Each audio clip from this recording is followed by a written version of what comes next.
Item girl খ্যাত অভিনেত্রী Nora Fatehi এবার বড় ধরনের আইনি জটিলতায় জড়িয়েছেন। সঞ্জয় দত্ত অভিনীত কেডি দ্য ডেভিল ছবির সার্কে চুনো তেরি সার্কে গানটি মুক্তি পাওয়ার পর থেকেই শুরু হয়েছে তুমুল বিতর্ক।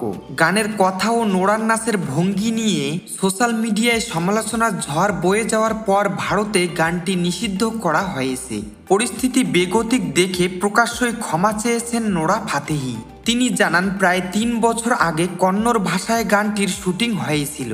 সে সময় এর বিষয়বস্তু নিয়ে আপত্তিকর কোনো কারণ তিনি খুঁজে পাননি। তবে হিন্দি সংস্করণ সামনে আসার পর গানের কিছু অংশ নোরার কাছেও অস্বস্তিকর মনে হয়েছে বলে তিনি দাবি করেন।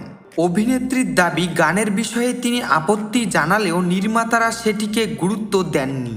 তবে ক্ষমা চেয়েও পার পাচ্ছেন না এই মরক্কান সুন্দরী।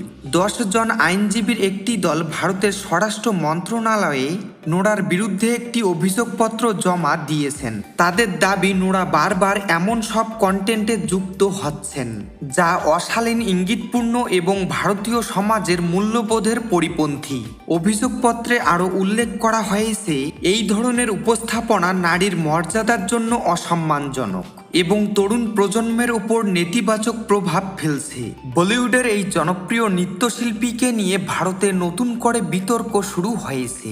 ভারতীয় আইনজীবীদের একটি পক্ষ এখন দাবি তুলছেন যে ভারতে নোরার কাজ করার অনুমতি বা ওয়ার্ক পারমিট অবিলম্বে বাতিল করা হোক।